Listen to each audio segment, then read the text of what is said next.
Getting through isolation times takes everything you've got. Having a laugh and a craft beer pint sure would help a lot. But you're stuck and you can't get away. Sometimes you've got to go where everybody shares your name, and they're always spelled the same. You wanna laugh and see eyes roll, where dad jokes are awful lame. You wanna go where everybody shares your name.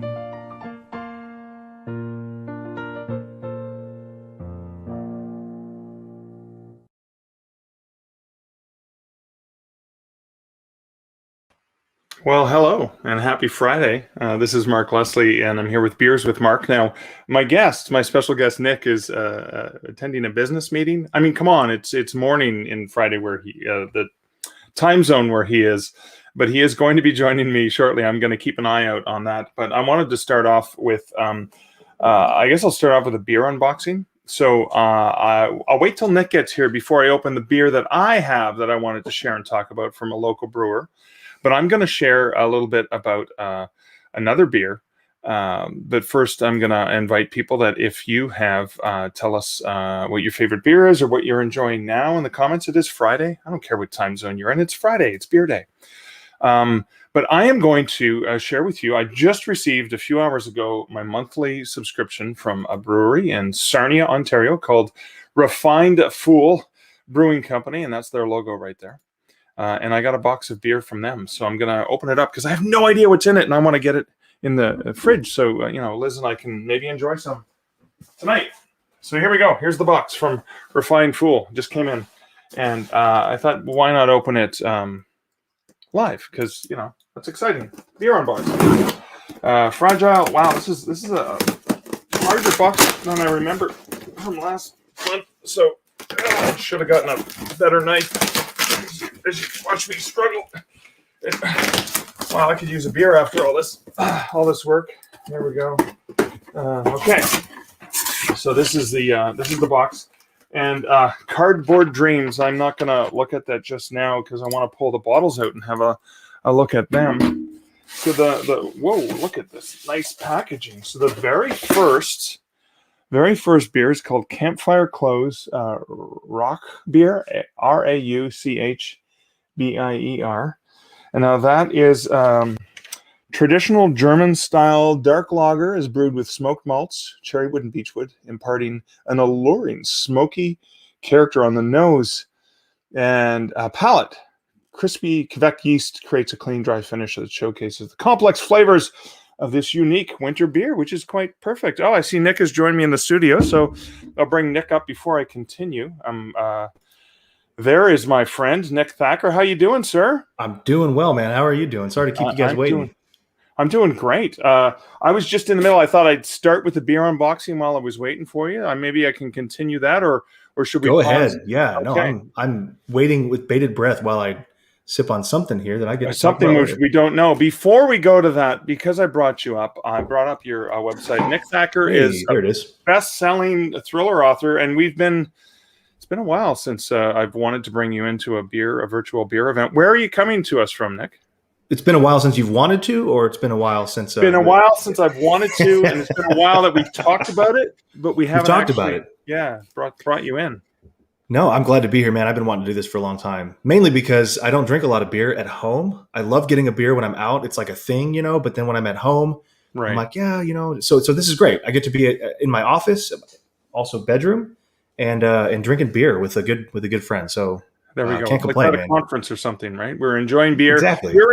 I'm in winter February wonderland here, and you're in a warmer climate, right? Slightly. It's still winter here, which means it's a little rainier, and it gets down to almost 60 degrees at night, which is just frigid. Freezing. But I'm coming here from the big island of Hawaii. Oh my goodness. Awesome. Cool. And I'm excited to see what beer you're drinking, but okay, let me get to the next few beers in the beer. Okay. Pouch Envy from Refined Fool. I have had that before. Pouch Envy it's Australian IPA. So from a much larger island continent, Classic version of the citrusy sessionable IPA features the wonderfully aromatic Australian Galaxy hop, a very popular hop. We took it to the next level by double dry hopping it with Sabro and Zinthos hops. So that is something I'm so thrilled about, because it's always good to have more. This is another one I've never seen before called Prediction. I could not have predicted that Prediction would come in here. This will okay. So I'm an Untapped user. Untapped without an E. It's an app where you check in beers, and it says this beer will get a 3.7 on Untapped. So I'm try it. Prediction. Oh, I get it. They're being funny. I was going to say they're a little tongue in cheek about it, huh? Yeah, it's a hazy brew ale brewed with oat malts, has a powerful hop aroma and a playful harmony. Very dry hop bitterness over top of a silky soft body. Needless to say, Untapped is going to have a field day with this one. I love. So is it not on the app yet? Because I'm using my phone as a camera, but I was going to go check it out on Untapped. Check it out. Prediction. Yeah, it looks Refined Fool. It's got 4 ratings, but there's no rating yet. There's no overall like average. Oh, really? Oh, that's cool. And it's in that tiny batch series. So one of the great things about a subscription to Refined Fool is some of these are not going to be in general release. They're going to be very limited release to local members and potentially to nerds like me who subscribe, and to make sure we can get access. Oh, look at this! Look at this! Skulls! Yes! Sorry, I got excited. Wait, where'd you go? Oh, I had the wrong tab open. I wanted to see it. I was excited. You got me all excited. I wanted to see. Oh, okay. It's got some skulls on it for you. Ooh. Skulls. So this is Mexican romance. Not bad romance like Lady Gaga, but a Mexican romance, obviously with the candy skull. And it's an Apricot Habanero IPA. Oh my God. So what do they say about this? This hop bites off this classic American the hop bite off this classic American IPA is rounded up by the bold spice and bright flavor of fresh habaneros and juicy apricots, layered like your favorite telenovela. So, hey, how do you feel about beer with spicy peppers, that kind of stuff? And I've had some jalapeno stuff before. What's your general take on those? I like spicy, especially porters. The porter stouts that have the spice and the chocolate spice. Yeah. However, the worst beer I've ever had in my life, and the only beer I couldn't actually drink. I think there's 6 or 7 of us had to try to drink it because we could drink a thimbleful at the most. It was called Ghost Face Killer. That sounds familiar. It's ghost pepper, right? Yeah. And ghost pepper's fine. I love hot and spicy foods, but this was just, it didn't even taste, it tasted like you were drinking pure capsum. It didn't even taste like a beer at all. And I think it made several, I brought it into work. A buddy of mine had it. We shared, tried to sip it. And then we're like, whatever, I recapped it, brought it into work. and I think 5 or 6 other people had to try and help me finish it. I kind of feel the same way. I'm a little hit or miss. That one sounds intriguing. The craft guys that are doing it typically will knock it out of the park, because that's what it is. It's craft. They know they can do a small batch, and if it's terrible, they don't have to do it again.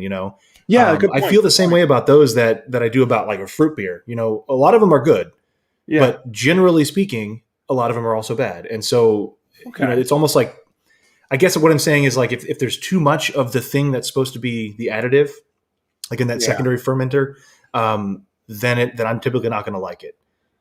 Like I love vanilla porter, but if it's called like super vanilla awesome porter, then it's like probably going to be too much vanilla for me. I guess if that makes sense, So if it veers too far away from the it's like of the yeah. So if it's going to be an IPA, I want it to taste like an IPA. But then if it's the quadruple hopped, where the hops are featured, right? I'm typically not going to like that as much, just because there's almost too much of the non-beer stuff. I don't know. That's not making any sense because hops are part of beer. But with fruits and peppers, that's an easy one. Leinenkugel makes like the summer shandy, and I'm like, I don't want it. I want lemonade or I want beer. I don't want both together. Right. Yeah. Yeah. And that's you're right. When it doesn't taste like a beer,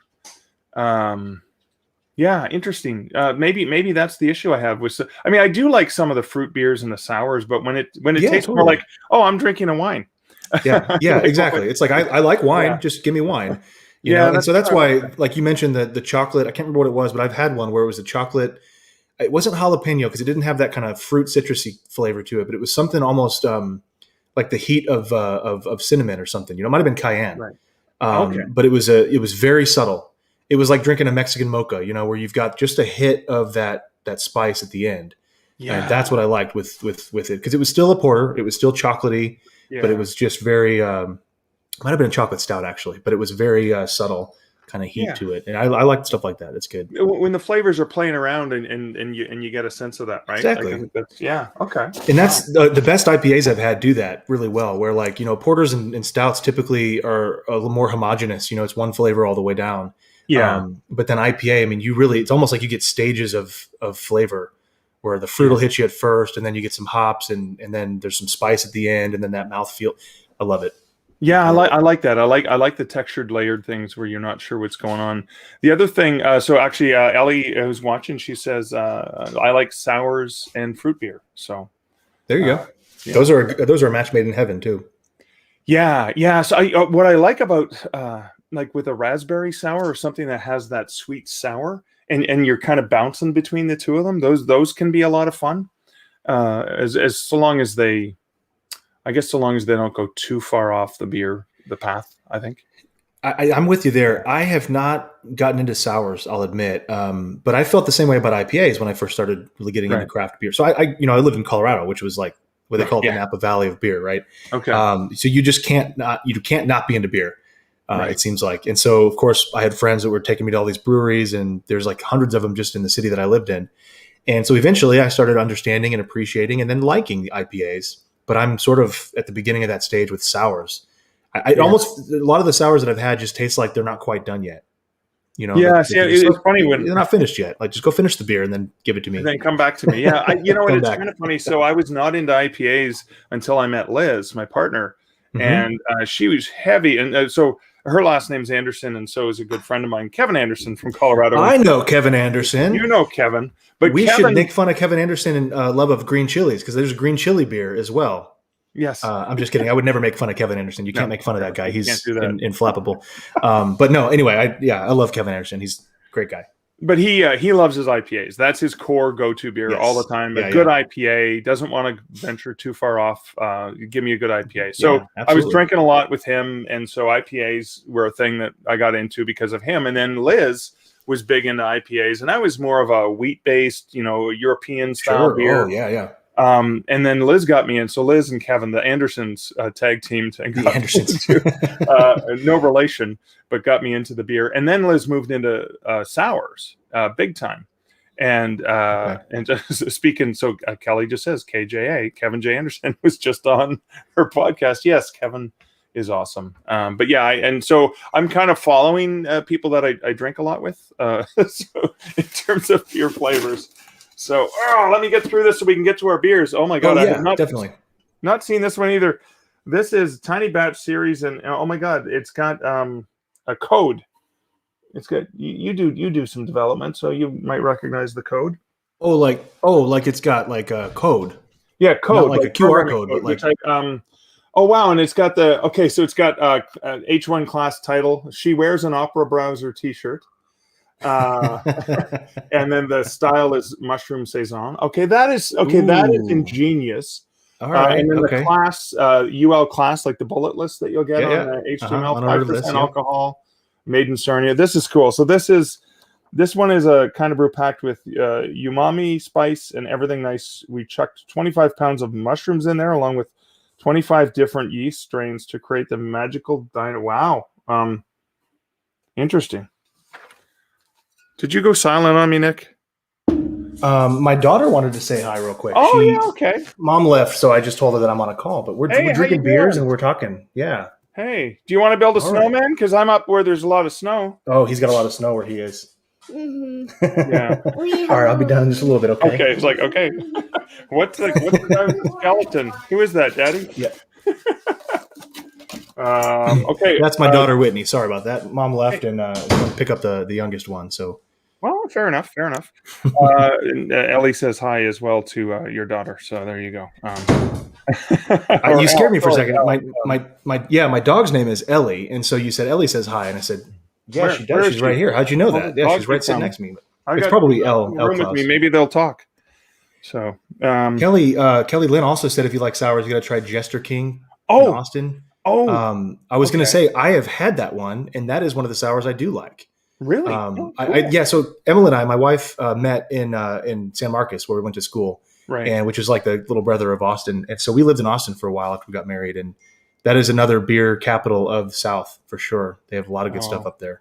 Yeah, they've got some great beers down there. I've only been there a handful of times, but speaking of, so when there is a beer from Colorado Springs Brewery called Death by Chocolate, and it's by Blue Oscar Blue. What's it called? Is it Oscar Blues? Oscar Blues, yeah. Or is it Blue Moon? It's not Blue Moon. No, I'm sorry. That's New Belgium. Yeah.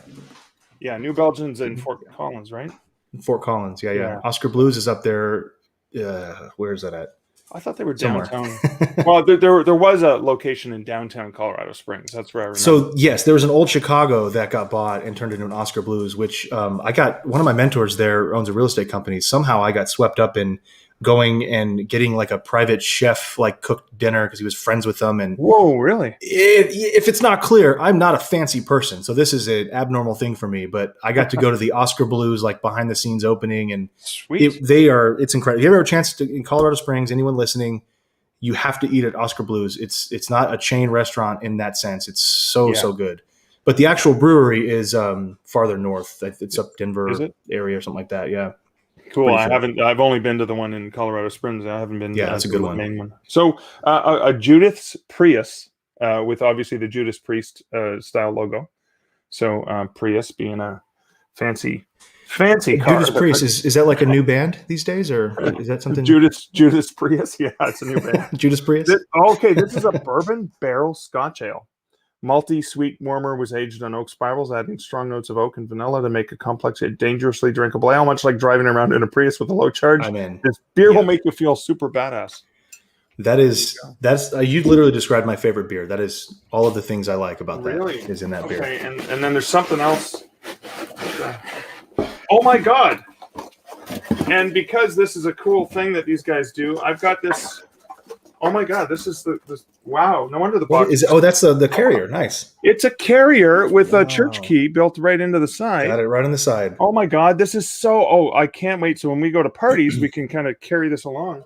Well, I was just going to say, Mark, how many parties are you going to these days with pandemics? Not lately, but we're saving them up. So but you're not going to save the beers that long, so it's going to go to waste. No, I'll just keep buying more beer. There are two more beers in this thing. Short Pier Long Walk, which I've had before. This is a new logo. Short Pier Long Walk is a double IPA. Ever imagine coming to the end of a pier and wishing it just kept going? This is the same existential wormhole. You'll fall down when drinking this double IP. So go on, take one step further. One more sip. What's the ABV on something like that? Double IPA. They're bragging about how drunk it'll make you. It's an 8.4, so it's that's not bad. I've got a triple in my fridge. That's a little harder. And then the last one is another one. I love the name. So one of the things I love about Refined Fool, Van Full of Weirdos. Oh, that's cool. So they've got some really cool names and logos. And this is a Cryo Simcoe IPA. Heavy juice. A Cryo what? IPA? A Cryo Simcoe. So okay, do they secondary ferment like in a freezer? Is that what's happening here? I don't know. Let me see what they say. They say Simcoe Heavy Juicy IPA is packed with bright tropical aromas. Brilliant. I know Simcoe are hops. Simcoe's a hop, yeah. Brewed using newly developed, cryo hop powder, a concentrated lupulin, Lupulin, of whole leaf hops containing resins and aromatic oils designed to provide intense hop flavor and aroma without any of the astringent flavors or vegetative material. We think you're really going to like it. So very interesting. So it's a lab created hop, it sounds like.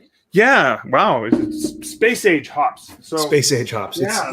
It's astronaut beer. So tell me what you're drinking, my friend. What do you got there? You got something dark there. Well, let's go back a little ways.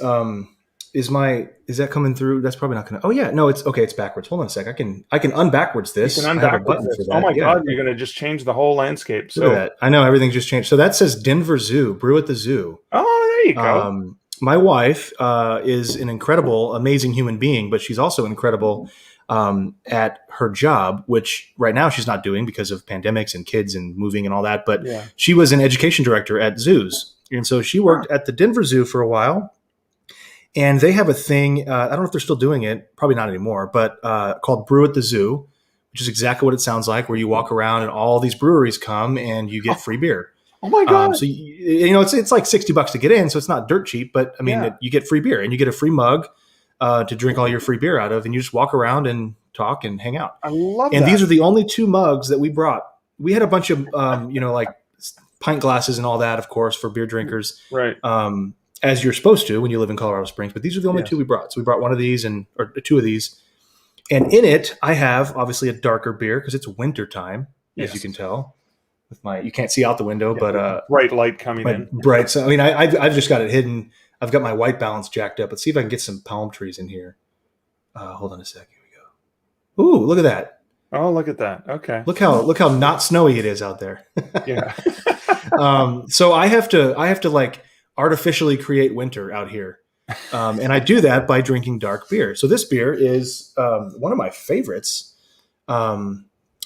Now it's going to be weird because my phone is trying to zoom in or whatever. But it's from Big Island Brew House, and it is a White Mountain Porter. Oh, it's a robust porter brewed with toasted coconut and coffee. Which I will say both are very subtle. I'm not getting any coconut, and I'm getting a little bit of coffee. I think the bitterness in the coffee might be contradicting the coconut. Okay. Or I think of it like pineapple. You make a cocktail with pineapple in it. Any pineapple juice, that's all you taste is pineapple. Okay. Cool. But it's a good one. And I will say that they're few and far between out here as far as local craft breweries. I'm on a big island, so we've got Kona, obviously, is the most famous one. Everyone knows about Kona Brewing. Yeah. They do great stuff. Those are easy to find. And then here where we are is close to Hilo, and there's Hilo Brewing Company and another one called Ola, which might be in Kailua Kona. So there's really not a whole lot. And so this one is a little restaurant up in the Waimea area of the island, which is kind of jungly, rainforesty. It's older as far as land goes. And so it's just a little town, and they've got, their flagship stuff. There's probably 5 beers that you can get, just the typical ale, red ale to IPA kind of mix with the porter. And this is one of them. This is one of their common beers. I was actually surprised to find it. I have never seen it in the bombers like this, but awesome. I'm excited. So I'm gonna pop up their logo so we can show Big Island Brew House for anyone. There it is. That's the one. So and if you do go, they've got incredible food too. Oh, really? We went there we stopped there on accident. We were driving. It's about a 2-hour drive from our side to the beach side, and so we stopped in the middle there. And the food was great. That was a weekend they were testing out their new pizza oven. And it was good stuff. So they do good work there. Real tiny little place though, and the beer out of there, you would never be able to tell that it's kind of a hole in the wall type set. It's good. Oh, cool. So you're enjoying that one? I am. This is a good one. I got another one too. I don't have it with me. It's in the fridge still, but it's called Golden Sabbath. You'd appreciate that. It's got some 80s throwback, classic rock band type stuff. Right. As a logo, and it is a Belgian ale. I didn't get a chance to read all the details about it. I've had it before there without even thinking about it. I had it on a flight, but that's also my type of beer, man. Is like the golden the Belgians, wheat beers, stuff like that. Actually, my all-time favorite one is up right in the backyard of Kevin J. Anderson. We were talking about him earlier. Yeah. There's a place where I used to go and I would work every day. I'd start in the coffee shop next door in Monument, Colorado. And then when they would open at 11 a.m., I'd go over, and I wouldn't always drink a beer at 11 a.m., but sometimes I would. And at Pikes Peak Brewing Company, they would open up at 11. I'd sit there. They have a fireplace going, nice squishy chairs. Yeah. And I would just sit there and write all day. And, at some point I'd have a beer. Yeah. So it's a terrible life, but I figured somebody's got to do it. So I might as well just suck it up. And that's up in Monument, Colorado, where Kevin J. Anderson, that's kind of his stomping grounds up there. And Pikes Peak Brewing Company, they have their flagship beer is called Gold Rush. And it's like this huge, it's like 11% ABV. And it's just massive beer. But it's a just golden color. I think they may even put gold flakes in. I don't know. I'm just kidding.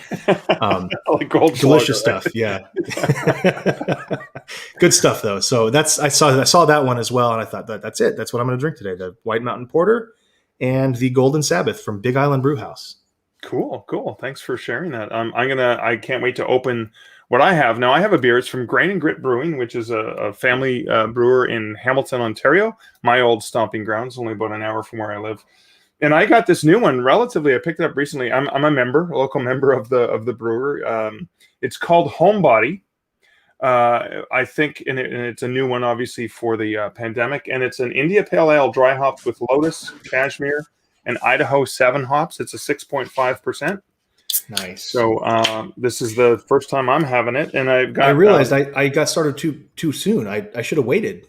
Sorry about that. Oh, it's okay. I wasn't sure if we were going to be opening with beers or I'd be unboxing because I knew you were in that meeting. So I'm drinking this out of a Because Burr glass. So yes, you the are. Very first beer fest Liz and I went to. One of my favorite pictures of the two of us together was at Because Beer, which was on Waterfront in Hamilton. And in the winter they do Because Burr, and this one was a virtual one. We did it last Saturday, where I had to picked up a 6-pack, and I think this shirt from West Avenue Cider, which is a cider company near Hamilton, because they also had a cider included in it, and it was this virtual sort of, you get to hear from the brewers, and Liz and I sat at our home bar with watching them on Zoom and enjoying. And it was kind of funny because, it was just the two of us. So she's like, well, we're not going to be able to drink them all. I'm like, Liz, it's 6 beer and there's 2 of us. Like that's challenge accepted. That's we will be able to drink them all. For the 2 of us usually. But they were going so fast, we didn't get to enjoy the beer. So we're like, okay, down it so we can get to the next beer. Right. Let me give this a shot. And while she's waiting, while he's drinking that, Elle again asked a question, Cashmere. I think you said Cashmere, but that's one of the hops in it, I think, right? It's not a Cashmere sweater that they ground Cashmere up hop, I think. Yeah. Yeah, I think it's a type of hop. I don't recall using that one when I was brewing beer. Wait a second, you brewed beer? I did. I had a brief stint where I thought I was going to be the next great beer brewer. Like I said, you live in Colorado Springs. There's certain things that you just do. Right. And one of those is brewing beer. And so I did. Well, actually, I've done a lot of terrible beer, Mark, but I had one that I was known for among my close friends, which was in the secondary fermenter, I put in extra vanilla. I thought, like I mentioned earlier, you can put in too much vanilla. I put in just before that line enough vanilla, so it was the perfect amount. It was a porter. What did I call that? It wasn't a nitro because I just had regular carb tap, I think I used. But yeah, no, I had a brief stint doing that. I actually didn't like it as much as brewing whiskey. I did some distillation after a bit. That was fun. Whiskey, or how did you do it? So no, you believe it or not, you can buy stills on Amazon. You can get a little 3-gallon. It looks like a pressure cooker. Okay. And it's pretty safe. It's not going to blow up and all that stuff as long as you follow guidelines and all that. But I actually had my mom buy it for me on Amazon for Christmas one year. She said, "What do you want for Christmas?" I like to get this still. So she got it for me on Christmas morning, and she's like, "What's that for? What are you going to do with that?" And I was like, "Oh, I'm going to make essential oils and distill some water." Whiskey's an essential oil. It basically, yeah, it's a essence of beer. So I did that for a little bit, and that was a lot more fun for me. I think I'd rather just drink the beer than make the beer, to be honest. That's my religion is drinking beer, not making it. So because Liz and I tried to make beer. We made an IPA, and we called it Wicked Dick's Double IPA because we had to MacGyver it. We didn't have the right equipment and stuff, and we ended up, because I was traveling, and so we were waiting till I got back from a trip. So it was kind of like an extra week here, an extra week there, and it ended up that the ABV just went over the top. But it wasn't bad. Too much. but again, all this work just to get a growler, and I was thinking, yeah. No, I'd rather these guys do the work, and I'll pay them. So exactly. I mean, there was a lot of so making whiskey is essentially making beer, but then you don't put the hops in and you just distill the beer when it's done. And so it's an easy process, but there's something about the art of making whiskey, and I say whiskey spirits. I made a lot of rum, I made whiskey, I made brandy or cognac, technically brandy because it's not in the cognac region, and all that pretentiousness. But I enjoyed it more because even though there's extra steps involved, there's the art of deciding, what's the heads, what's the tails, what's the hearts, You know, you obviously want to keep more of the hearts and mixing it together. And anyway, I was never any good at it, but there's something cool about taking corn that I bought at the feed store and turning it into a moonshine product that is very much drinkable. Will make your eyes water, but it's not going to make you go blind. So, Cade says, "I love whiskey." There's another idea of, so that's what I'm talking about with the pretentiousness of whiskey. That's what I didn't like about it. She said whiskey without an E. Oh, yeah. No, you're allowed to do that. I'm international. I spell it both ways, right? So. It's any country that doesn't have an E in the name spells it without an E. Seriously. So Canadian whiskey is just with a Y. Yeah, apparently, yeah. Could be. Yeah, there's whiskey with an E, and then there's whiskey without an E. And it's kind of like, it's like we spell center R-E rather than E-R, stuff like that. So. Well, and Canadians are wrong about some things. I'll give you that. But no, just kidding. It's not wrong, as Elle says, to befriend a brewer. That really is not wrong. Important. That is something I need to be doing more of. And Kathy, who's watching, says she doesn't like beer. She likes beer, but she doesn't drink. I understand. I respect that. That's good. Yeah, I get it. Yeah. Absolutely. When I was trying not to drink beer, I was looking for any non-alcoholic beer that I could. But the flavor it's hard. It's really hard to find one that actually has. That's tough. Yeah, the only one I know of is O'Doul's, and that's not very good. I mean, there's obviously a bunch of them, but that's the famous one, right? Right. And Cade says Irish whiskey. That's right. Irish whiskey is with an E. That's where it originated. Because there's an E. There's an E in Ireland. That's what I'm saying. There is. That's what it is. That's all it is. It's Scotland. Scotland does not have an E in the name Scotland, so there's no E in whiskey. That's whiskey. How you remember how to spell it. So if you're having Scottish, okay. Like what is it? No, Irish. Well, Scotch is an Irish whiskey or a Scotch whiskey. Right, that Scotch is just a Scottish whiskey. Scotch is a whiskey from Scotland, but it's mainly that it's the peat is what's smoked and then added at certain, that's where, and all the Scotland, the Scotland breweries or distilleries will have different kinds of peat from different regions, and you get all into that. But I appreciate Scotch. I'm kind of at like the early stages of that, right? I don't really like it. I don't really reach for it, but I can appreciate a good Scotch. Yeah, so ever since I read one of Neil Peart's books where he talked about the Macallan as his Scotch, and that's now been my treat when I oh my God, I just finished a book recently, and I didn't buy myself a bottle of the Macallan to celebrate. So what am I doing wrong? What's going on? Be so upset with me. That's my dad's as well. He likes the Macallan. Yeah. Actually, one year I got him for Father's Day. My brother and I split a really expensive bottle of Balvenie. It was like a 21 year. Right. And, we went to a golf weekend with him. We're in the hotel. Hey, we got you this for Father's Day. And he's like, oh, thank you so much. And of course, he's super nice about it. And then we're like, hey, have you ever had that before? We were hoping to find something he'd never tried because, it's too expensive. And he was like, no, I haven't had this one. I've had the 25 year though. And that was pretty good. 25 year Macallan? Come on. 25 year Balvenie. Oh, Balvenie. Because, once you get beyond 18 years, those things can be pretty pricey. They can be pricey, and there is certainly with each different brand, there's a year where it starts to kind of, in my opinion, to decrease in quality as well. Really, as far as taste, I should say, not quality. Quality is subjective, but and so is taste. But with bourbon, that's very true. I'm a huge bourbon guy, and here in the bourbon world, in America, you'll see a lot of 4-year bourbons. Based on regulations and all that, you kind of have to be at that point, right? 3 or 4 years. But then I've had 12-year bourbons. I've had 10-year bourbons that are just they don't taste as good as the 8-year bourbons or the 4-year bourbons. And it's like they've been on oak too long, So there's certainly something to be said of people, if you really like that oaky bitterness to it. Anyway, I know far too much about bourbon that I should never know. Well, we got to do a bourbon. We should do a bourbon one. That'd be.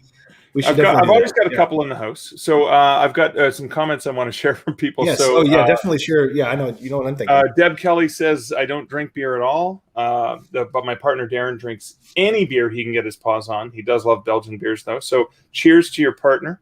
Partner, those Belgian monks, they figured it out for sure. At least the beer part. Awesome. Kelly's favorite beer is a margarita. Oh, yeah, Kelly. Absolutely. Oh, awesome. And Cade says no Scotch, different beast. And also says 40 Creek. That is a heck of a bourbon right there. Yeah, I've had that, and I'm not sure what I have in the house now, but that's a good one.